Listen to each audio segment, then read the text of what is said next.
Hi, how you doing? Before we start, let's get the proviso out of the way. When I say martial arts don't work, I'm talking about fighting ability.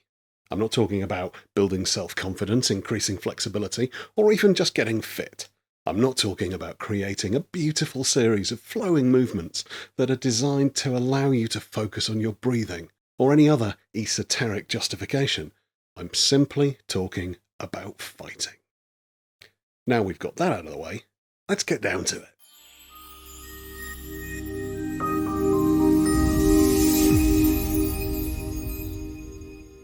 Every single fighting system in the history of, history, falls into one or more of three basic categories: striking, wrestling, and ground fighting.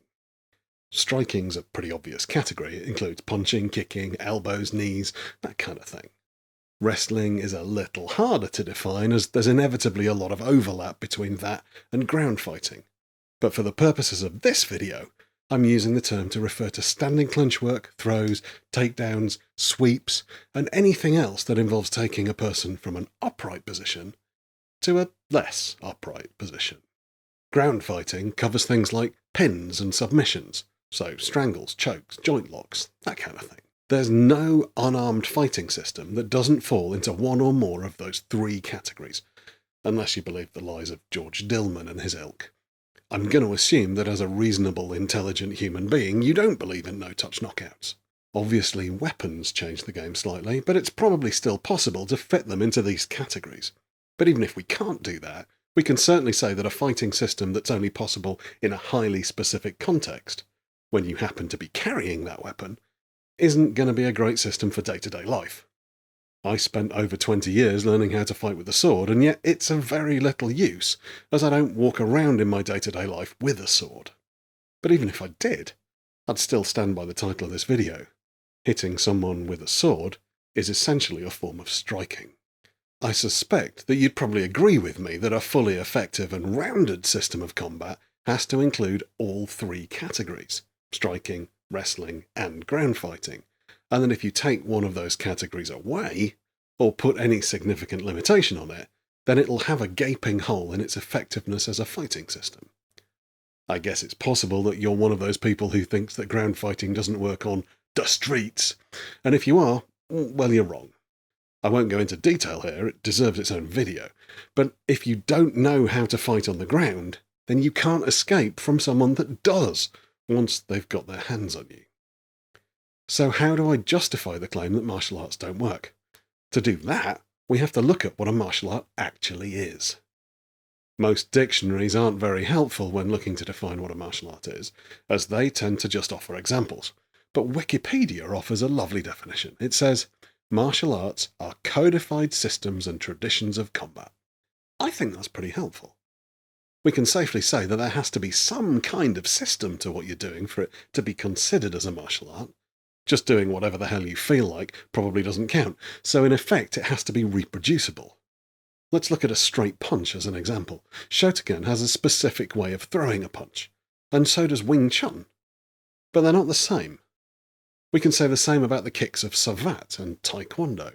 In fact, you could argue that for a fighting system to be a martial art, a practitioner needs to be able to differentiate it from a different martial art. In practice, what this means is that there'll always be things you cannot do in a martial art. Things that fall outside the codified body of technique of that martial art. For some, it'll be really obvious. Judo, for example, is a highly effective system of throws and submissions. But it's definitely lacking in striking. Boxing has arguably the most efficient and powerful punching, but no kicks or wrestling or groundwork. Once a method of combat becomes a codified system, by necessity, it becomes limited. And this is where we start to justify the title of this video. For a system of fighting to be classified as a martial art, by definition it has to be limited, whether that's because of tradition or a primary sporting nature.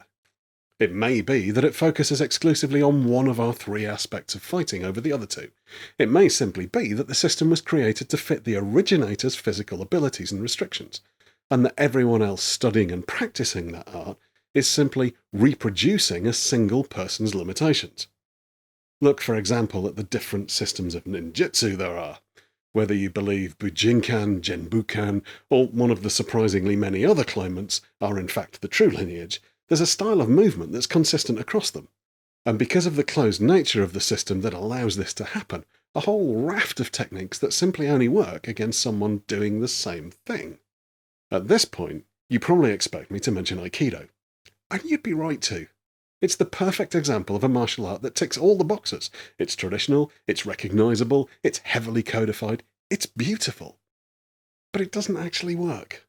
It doesn't take a genius to look at the world of MMA and see that fighters there have long since stopped being figureheads of a single style, and have, in fact, all started training in striking, wrestling and groundwork. The argument now isn't which art is best, but which combination of arts covers all three aspects of combat the most effectively.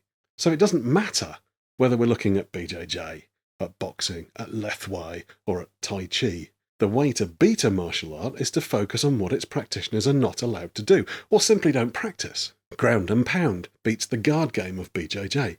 Kicking and wrestling beats boxing. Ground fighting beats Lethwei. Any actual fighting at all beats Tai Chi. Martial arts are fantastic for fitness, for self-confidence, for self-discipline, and I don't want you to think for a second that I'm saying you shouldn't do them.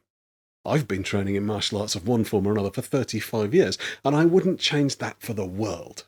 I've trained in Aikido, boxing, Shotokan, Bujinkan, Hema, catch wrestling and Brazilian Jiu-Jitsu, and I can safely say that any one of these martial arts would give you a big advantage against a completely untrained opponent. But every single one of these arts, and many more besides, exist within their own echo chamber to one degree or another. Because when it comes down to it, a martial art is defined by the limitations it puts on you. And that's why I say martial arts don't work. So now over to you. I have no doubt at all that many of you disagree with me, some probably very strongly. I'd love to hear your reasoning in the comments, but do try and keep it civil and respectful. If you've enjoyed this video, then the chances are you'll enjoy some of my older videos, and the videos I'm going to be making in the future, so please consider subscribing. If you want to support my channel, there are a few ways you can do that. The first is by hitting the thanks button just underneath the video. You can sign up as a supporter on my Patreon page, or you can get yourself a delightful t-shirt from my Spreadshirt shop. That should be linked under the video too. So those of you that have made it right to the end of this video, fight team!